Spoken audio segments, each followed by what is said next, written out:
Senior సిటిజన్ల సంక్షేమం కోసం మరో పథకం మొదలుపెట్టింది సర్కార్. ఎల్ఐసితో కలిసి ప్రధానమంత్రి వయవందన యోజనను మొదలుపెట్టింది.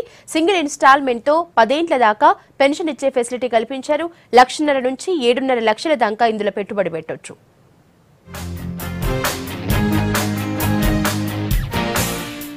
సీనియర్ సిటిజన్లకు పెన్షన్ కోసం కొత్త పథకాన్ని తీసుకొచ్చింది కేంద్ర ప్రభుత్వం. ప్రధానమంత్రి వయవందన యోజన పేరుతో తీసుకొచ్చిన ఈ పథకాన్ని కేంద్ర ఆర్థిక మంత్రి అరుణ్ జైట్లీ ప్రకటించారు. Life insurance corporation of India దీనిని అమలు చేస్తుంది. ఆన్లైన్, ఆఫ్లైన్లలో దీనిని తీసుకోవచ్చు. ఫిక్స్డ్ డిపాజిట్ల మీద ప్రతి నెల 10 ఏళ్ల పాటు 8.3% వడ్డీని పెన్షన్ గా ఇస్తారు. దీనిపై జీఎస్టీ ఉండబోదని చెప్పారు Jaitley. Real return of 8.3%. which in today's world of reducing interest rates is a fairly respectable rate of return, particularly for senior citizens. And it's a return which is exempted from any form of service tax which existed before the 30th of June or the GST thereafter. And therefore this becomes an absolute return for the senior citizen itself. And it's a return which is not going to fluctuate during the 10-year life of this policy itself.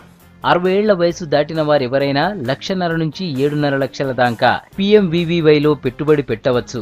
నెలకు 1,000 రూపాయల pension కావాలంటే 1,50,000, 5,000 రూపాయల pension కావాలంటే 7.5 లక్షల పెట్టుబడి పెట్టాలి. ఈ స్కీమ్లో సీనియర్ సిటిజన్లు నెల, 3 నెలలు, 6 నెలలు, ఏడాదికోసారి ఇందులో ఏదైనా ఒక విధానంలో పెన్షన్ అందుకునే అవకాశం ఉంది. This is really meant for the targeted clientele of senior citizens who have limited resources and therefore within the limitation of those resources would like to lead a life of dignity and respect and therefore expect a reasonable rate of interest. ఇందులో చేరిన 3 ఏళ్ల తర్వాత పెట్టుబడుల 75% రుణంగా ఇస్తారు.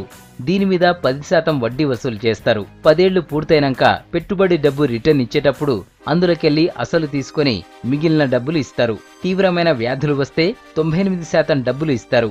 10 ఏళ్ల పాటు డబ్బులు తీసుకోకపోతే ఎంత పెట్టుబడి పెట్టారో ఆ డబ్బు చివరి ఇన్స్టాల్మెంట్ తిరిగి ఇస్తారు. గడువులోపు పెన్షనర్ చనిపోతే పెట్టుబడి మొత్తాన్ని వారసులకు ఇస్తారు. వచ్చే ఏడాది 3వ తేదీ దాకా పెట్టుబడి పెట్టవచ్చు.